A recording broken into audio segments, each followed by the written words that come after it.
Immigration and Customs Enforcement. Need to see identification and proof of legal status. I'm a licensed attorney, Texas State Bar, Victoria Benjamin. Here's my identification. Everyone says there's something. Got documentation proving citizenship right now?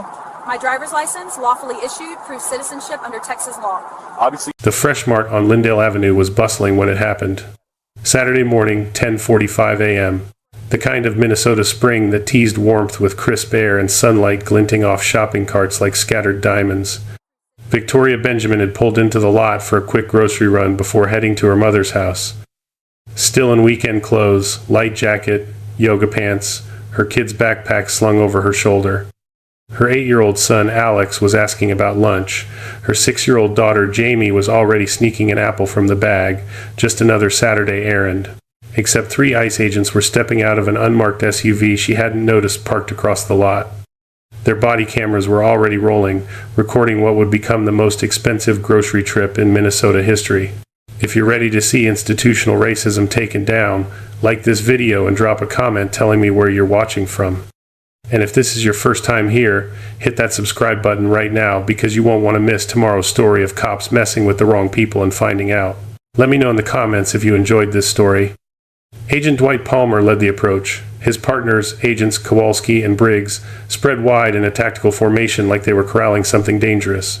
Victoria saw them coming as she opened the trunk, read the spacing, the hands hovering near their belts, the body language of men who'd already made their decision. 15 years of practicing law, of reading courtrooms and depositions and hostile witnesses, had taught her to catalog threats in seconds. Federal agents, immigration and customs enforcement patches visible on their tactical vests, moving toward her rental car like she was already guilty of something. She knew where this was headed before Palmer reached her bumper. Alex stood by the cart, mid-sentence about what Grandma might cook for dinner. He stopped talking when he noticed the men approaching, his excitement fading into confusion. Jamie hugged the apple bag tighter, her small frame pressing against Victoria's leg. Victoria kept loading groceries. Slow movements, visible hands. 15 years of facing down prosecutors and hostile judges had also taught her that sudden reactions around armed officers ended badly. Palmer's voice cut through the parking lot, noise flat, bureaucratic, rehearsed. Afternoon, Immigration and Customs Enforcement, conducting a compliance check in this area. Need to see identification and proof of legal status. The words carried no inflection. Procedure without thought. Authority without question. Victoria straightened, keeping her hands where they could see them, the bag of bread still in her grip.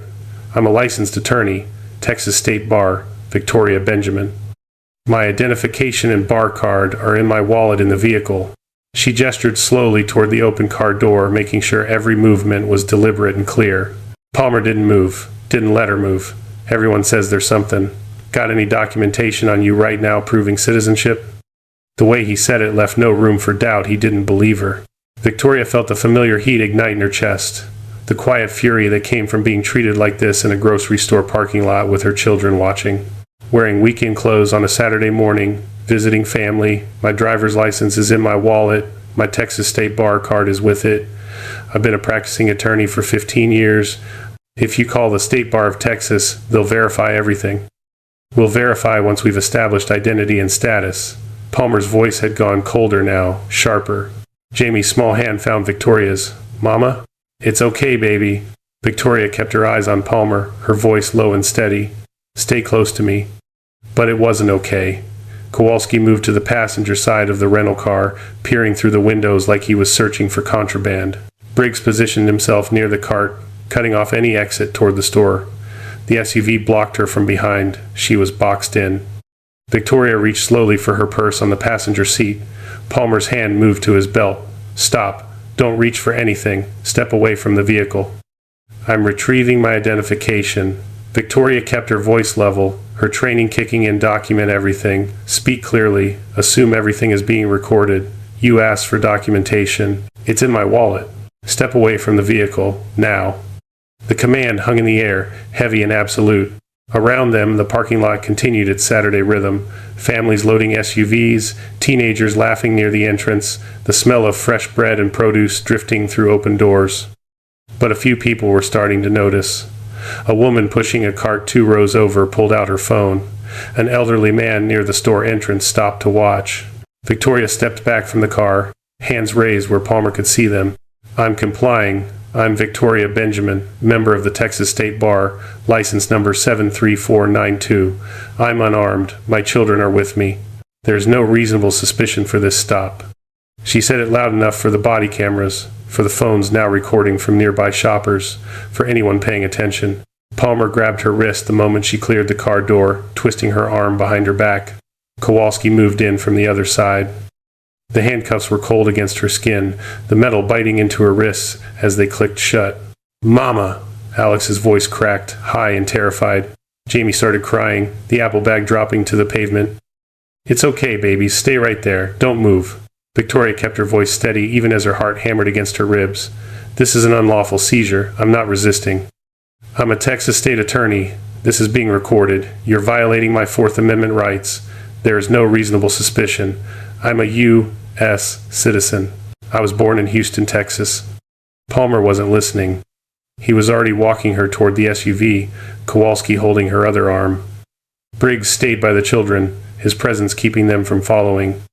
The bystanders were fully engaged now. Phones out, recording. A store employee rushed over toward Alex and Jamie. Someone shouted something Victoria couldn't make out over the roar of blood in her ears. A cart clattered across the lot, abandoned. Victoria cataloged it all. The time, 10:53 a.m., the lack of Miranda warnings, the absence of any articulated reasonable suspicion, the dismissal of her credentials without verification, Palmer's badge number visible on his vest, 4791, Kowalski's 5238, the body camera's red lights blinking, the growing crowd, her children's tears.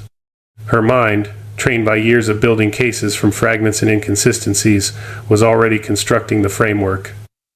Fourth Amendment violation. Unlawful seizure without probable cause. Racial profiling. Infliction of emotional distress. Denial of due process. Each moment another brick in a case she would build from memory and rage and meticulous legal precision. The SUV door opened. Palmer guided her head down as they loaded her into the back seat. Through the window, Victoria could see the store employee kneeling beside Alex and Jamie, trying to comfort them. Could see her son's face, tear-streaked and confused. Could see her daughter reaching toward the SUV, calling for her. The door slammed shut. The vehicle pulled out of the lot, leaving her children with a stranger, leaving her groceries scattered across the pavement, leaving her rental car parked with the trunk still open and the doors unlocked. Inside the SUV, Palmer and Kowalski spoke in low tones from the front seats. Casual, bureaucratic. The radio crackled with dispatch codes. The GPS display showed the route to the processing facility, 30 minutes northeast. Victoria sat in silence, wrists aching from the cuffs, and listened. "That's 3 this week from this zone," Kowalski said, his voice carrying to the back seat. "Should put us over quota for the month."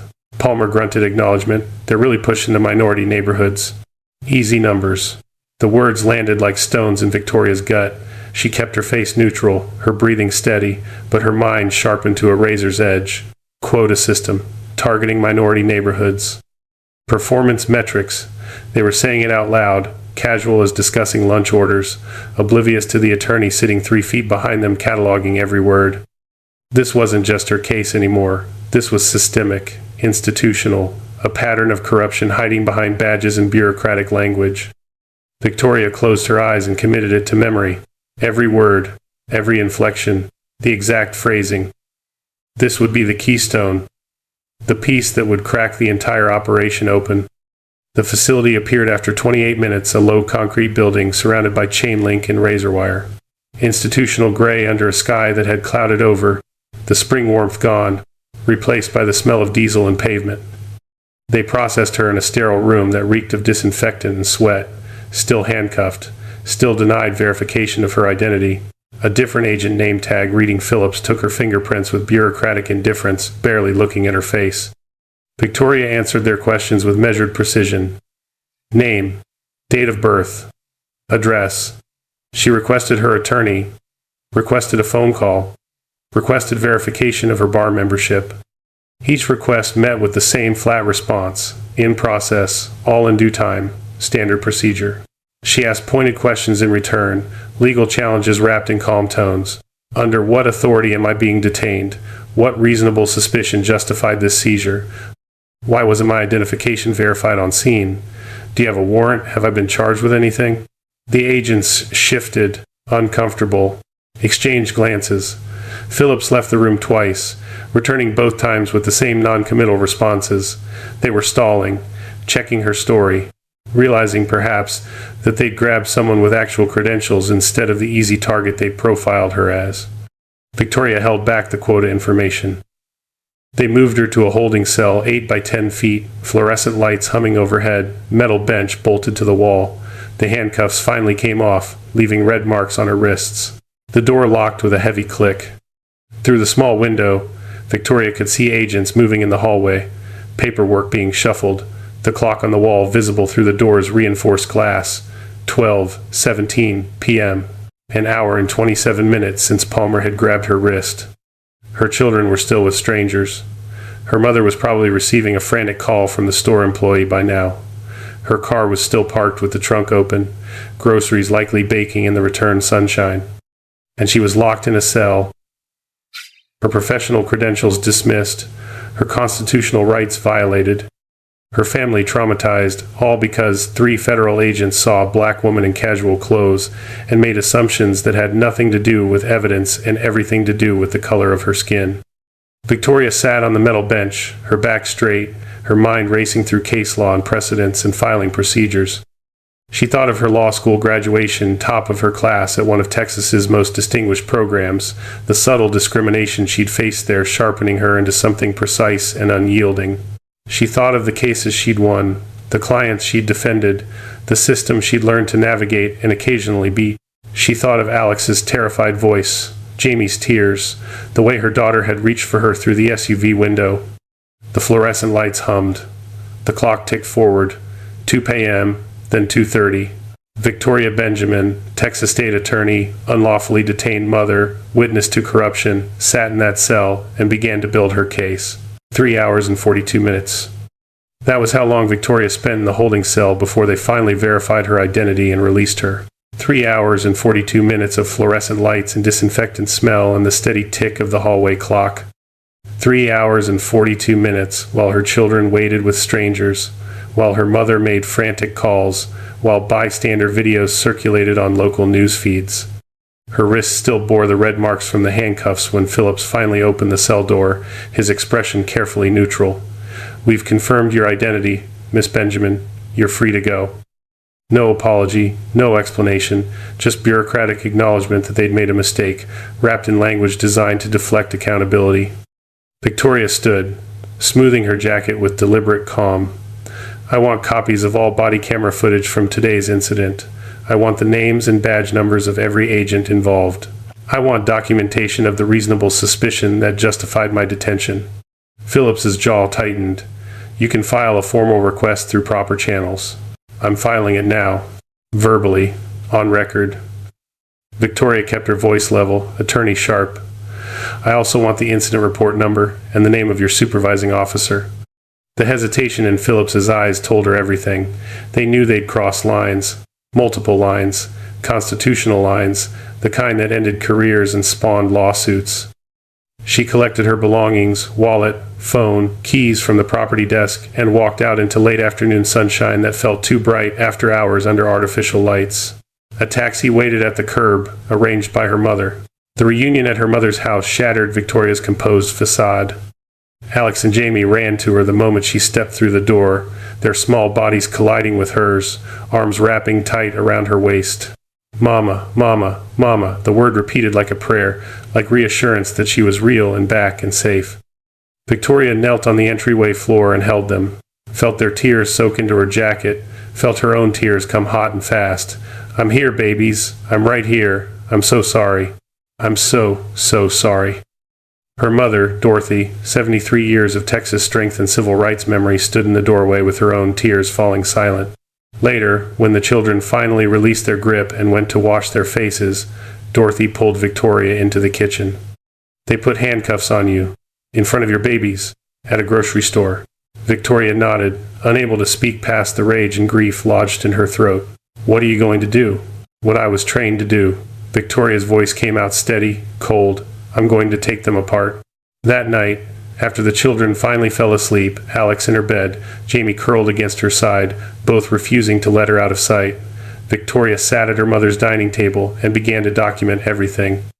Timestamps, badge numbers, exact quotes from Palmer's initial demand and her responses, the tactical formation, the dismissal of her credentials, the handcuffs applied without cause.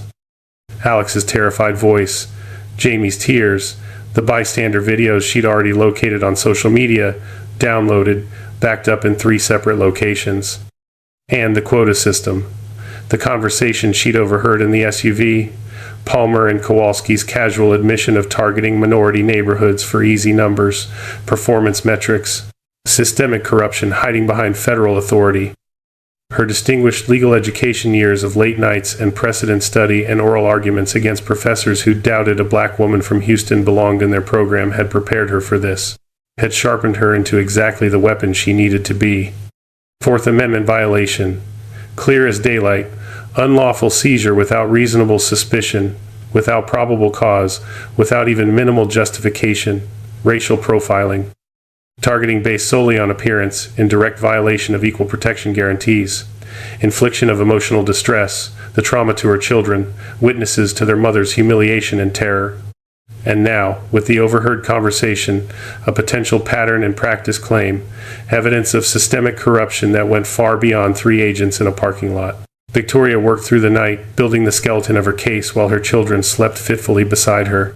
2 days later, back in Texas, she sat across from James Whitfield, a civil rights attorney whose reputation for dismantling institutional racism was legendary.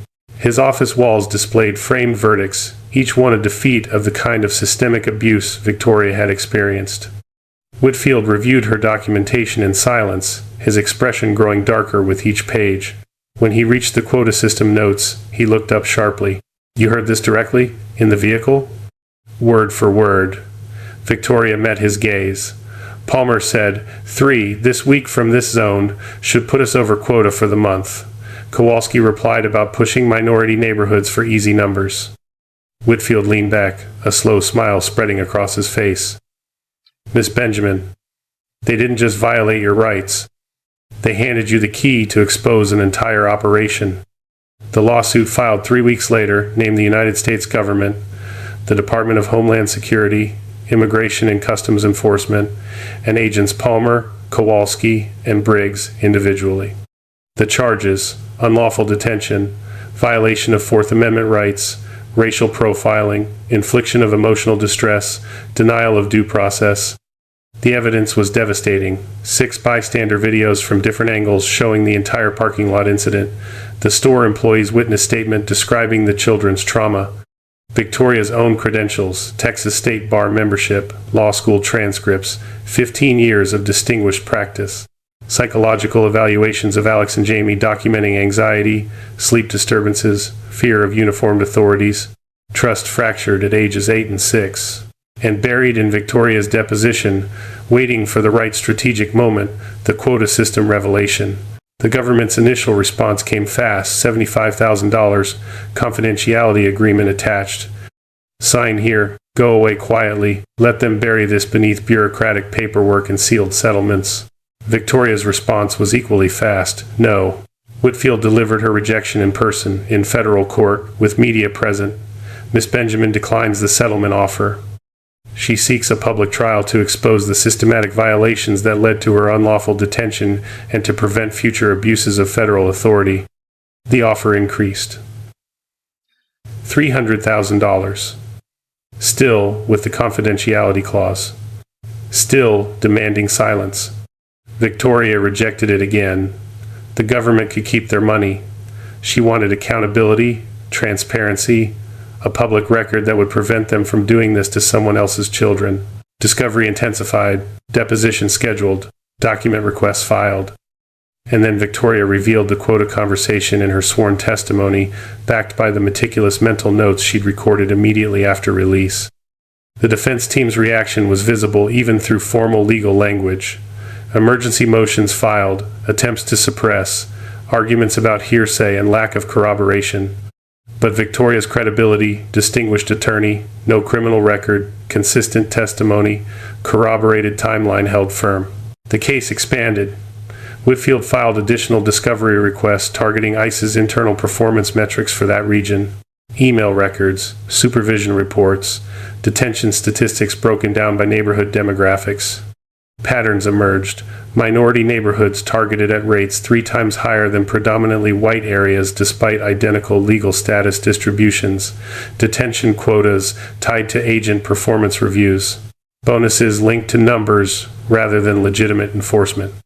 Victoria spent her evenings preparing testimony while balancing motherhood. Alex still woke with nightmares. Jamie asked repeatedly if the men would come back. Victoria enrolled them in therapy, sat through sessions where they drew pictures of that day, stick figures with handcuffs, crying faces, SUVs looming large. Do you believe federal agents need stricter guidelines to prevent baseless immigration checks? Drop yes or no in the comments below and share why such accountability could shield families from heartbreaking ordeals like this, perhaps even share this story to spread awareness. She also began mentoring.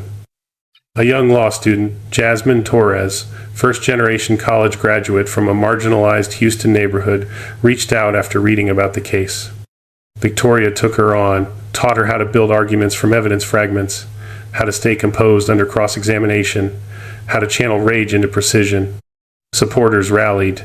Community activists organized courthouse vigils for the trial date. Fellow attorneys offered pro bono research assistance. Local news coverage grew into national attention. The case that had started in a grocery store parking lot was becoming a referendum on federal authority and racial profiling. The government made one final settlement offer, $1.2 million, no confidentiality requirement. Victoria considered it for exactly 3 minutes before declining. This isn't about money. This is about making sure they can't do this again. Trial preparation consumed her final weeks. Mock cross-examinations, exhibit organization, witness coordination. Whitfield prepared her for the defense's inevitable attacks that would question her memory of the quota conversation, challenge her emotional state, argue about legal technicalities and qualified immunity. Victoria prepared differently. She reviewed her children's therapy notes, watched the bystander videos until she could recite every word she'd spoken in that parking lot, studied the Fourth Amendment case law until she could cite precedents in her sleep. She drew on Texas roots, generations of civil rights, perseverance, the memory of her grandmother who'd marched in Houston in the 60s, the legacy of resistance against institutional prejudice. This case was bigger than her humiliation. It was about Alex and Jamie learning that injustice had consequences, that power, when abused, could be challenged, that their mother's credentials and dignity mattered. The night before trial, Victoria stood in her Minneapolis hotel room, looking out at the city lights. Somewhere out there, Palmer and Kowalski and Briggs were preparing their own testimony. Somewhere, federal attorneys were rehearsing arguments about qualified immunity and good faith mistakes. Tomorrow, she would walk into that courthouse not as the woman they'd dismissed in a parking lot, but as the attorney they'd catastrophically underestimated. Victoria turned from the window, opened her trial binder one final time, and reviewed her opening statement notes. She was ready. The Hennepin County Courthouse stood against an autumn morning sky, its stone facade gray under clouds that threatened early snow. October in Minneapolis, 6 months since the parking lot, since the handcuffs, since her children's screams, 6 months of depositions and discovery and sleepless preparation. Victoria entered through security in professional attire, tailored navy suit, minimal jewelry, her Texas State Bar pin visible on her lapel. Behind her, Dorothy held Alex and Jamie's hands, the children dressed carefully for a day they wouldn't fully understand until years later. Reporters lined the corridor, cameras tracking her movement, but Victoria kept her eyes forward. The courtroom was packed. Activists in the gallery wearing shirts that read "Quota Justice" and "End Racial Profiling," fellow attorneys from civil rights organizations, media filling the press section, and at the defense table, Palmer, Kowalski, Briggs in suits instead of tactical vests, flanked by federal attorneys whose expressions carried the weight of a case they'd underestimated. Judge Andrea Thornton, a black woman whose reputation for precision was legendary, took the bench at 9 a.m. The jury, 8 women, 4 men, diverse in age and background, filed in with faces carefully neutral. Whitfield's opening statement was surgical. He presented synchronized footage from 6 angles: body cameras, bystander phones, security cameras from the Fresh Mart. The jury watched Victoria load groceries in real time, watched the agents converge, watched her present identification that was dismissed without verification, watched her children's terror as handcuffs clicked shut, watched her voice remain steady while asserting her rights, citing constitutional protections, identifying herself over and over while being dragged away. The defense argued good faith, routine compliance check, no racial motivation, unfortunate misunderstanding quickly corrected upon proper verification. Agent Palmer testified first, his narrative polished by federal coaching. They'd received intelligence about undocumented individuals in that area, had approached Victoria based on behavioral indicators, had followed standard protocol. Whitfield destroyed him on cross-examination. What specific behavioral indicators? Palmer hesitated. General demeanor. Miss Benjamin was loading groceries with her children. Is that suspicious behavior? The jury leaned forward. In the context of our intelligence, Palmer started. What intelligence? Produce it. Whitfield's demand echoed through the courtroom. The defense couldn't. No specific intelligence, no actionable tip, nothing beyond Palmer's assertion that Victoria had looked out of place. Looked out of place? How? Whitfield pressed. Palmer's silence was damning. Victoria's testimony came on day 3. She detailed her career, 15 years of distinguished practice, law school honors, complex cases won through meticulous preparation. Described that Saturday morning, the casual family errand, the sudden confrontation, her children's fear, the handcuffs biting her wrists while she recited her credentials, her rights, her citizenship, all dismissed because 3 agents looked at her skin and made assumptions. Then she revealed the quota conversation, word for word, exactly as she documented. Palmer's voice saying, 3 this week from this zone. Kowalski's casual agreement about pushing minority neighborhoods for easy numbers. The courtroom went silent. Whitfield entered her mental notes into evidence pages written the night of her release, time-stamped, witnessed by her mother. The defense objected frantically, hearsay, uncorroborated. But Victoria's credibility held. Her profession, her training, her documented timeline, her lack of any motive to fabricate. The defense crumbled further when Whitfield introduced discovery documents they'd fought to suppress, internal ICE emails discussing performance metrics tied to detention numbers, supervision reports praising agents for aggressive enforcement in target zones that were 85% minority neighborhoods, statistical analysis showing detention rates 3 times higher in Black and Latino areas despite identical legal status demographics. The quota system wasn't speculation, it was policy hiding behind euphemism. Expert witnesses followed. Dr. Patricia Nwosu, child psychologist, testified about Alex and Jamie's trauma, sleep disturbances, anxiety around uniformed authorities, trust broken at developmental stages where security is foundational. She showed the jury drawings the children had made stick figures with handcuffs, crying faces, SUVs that dominated the page like monsters. Constitutional law expert Professor David Reeves detailed Fourth Amendment violations. No reasonable suspicion, no probable cause. Detention extended hours beyond any justification. Credentials dismissed without minimal verification effort. Each element a textbook example of unlawful seizure. The defense's qualified immunity argument that agents couldn't have known their actions were unlawful collapsed under the weight of Victoria's clearly stated objections, her repeated identification, her citation of specific constitutional protections while being detained. They'd been told, explicitly, that they were violating her rights. They'd proceeded anyway. Closing arguments spanned an afternoon. The defense urged mercy, understanding the difficulty of federal enforcement in complex situations. Whitfield countered with simplicity. Victoria Benjamin presented identification. Her credentials were verified. She was detained anyway. Her children watched their mother handcuffed and removed. Because 3 agents saw a Black woman and couldn't imagine she might be exactly who she said she was. The jury deliberated 5 days. Victoria spent them in controlled waiting. Mornings with her children, reading to them, answering their questions about the trial with age-appropriate honesty.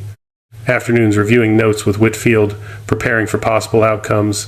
Evenings with Dorothy, drawing strength from Texas roots and civil rights legacy.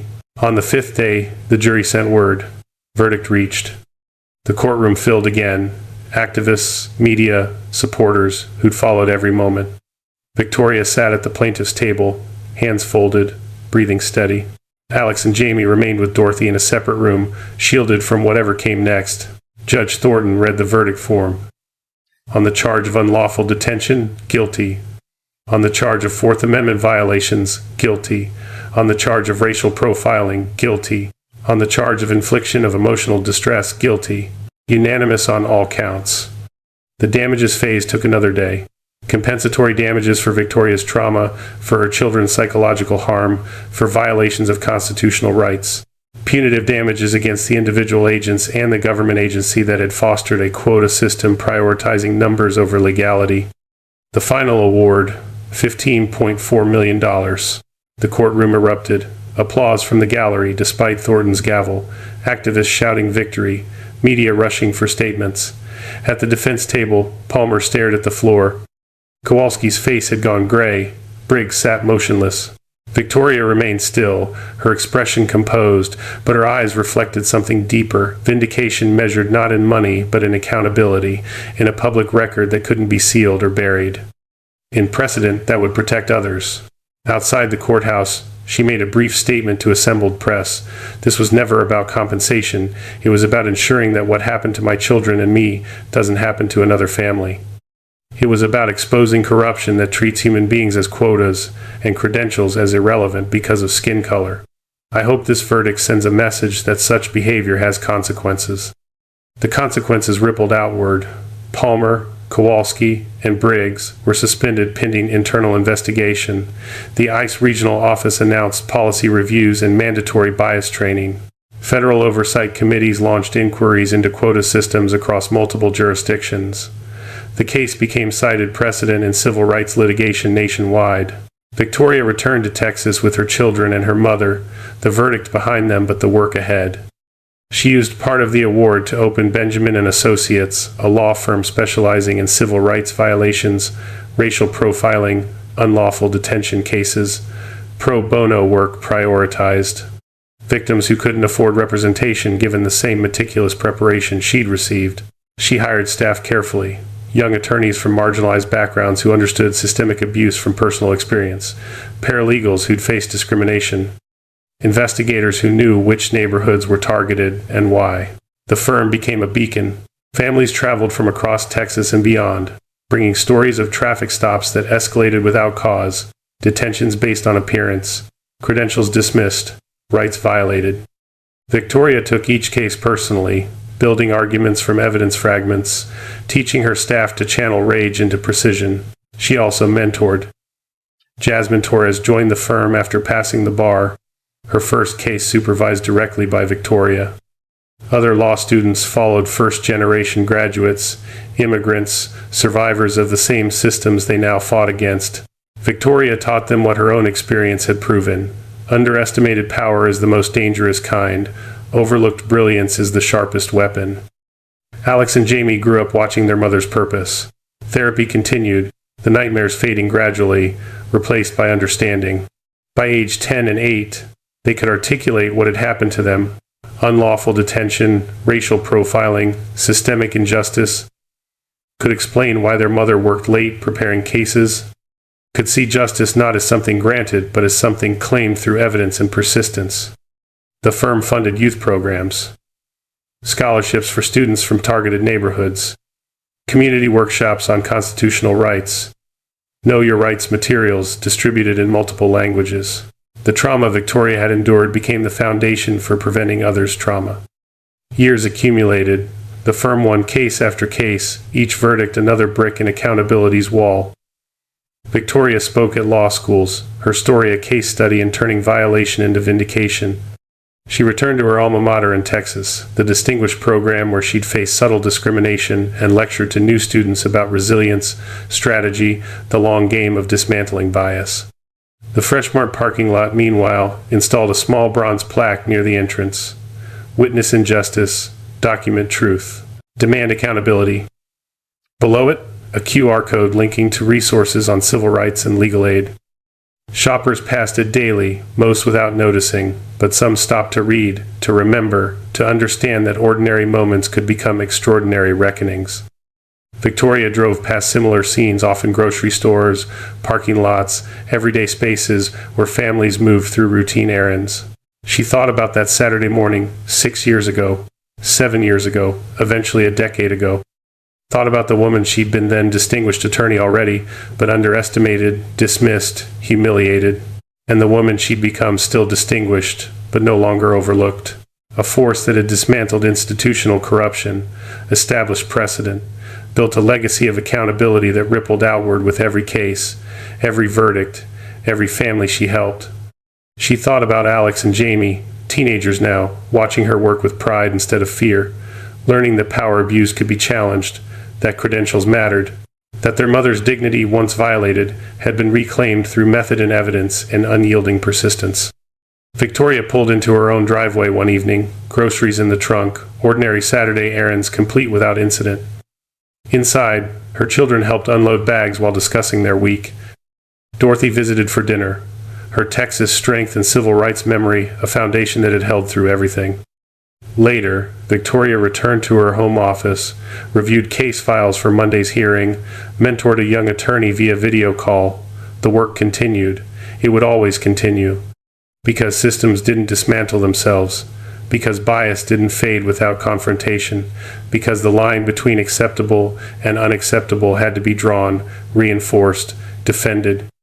Victoria Benjamin had drawn that line in a Minneapolis parking lot with her children watching, had reinforced it through $15.4 million in damages, had defended it through a firm that turned victims into advocates and trauma into transformation. The grocery store confrontation had cost 3 agents their careers and the government millions. But the real cost, the permanent cost, was the message sent to every federal agency, every officer, every system that assumed credentials didn't matter when skin color did. They'd underestimated the wrong woman. They'd traumatized her children. They'd handed her evidence of their own corruption. And she'd made sure the entire country knew the consequences.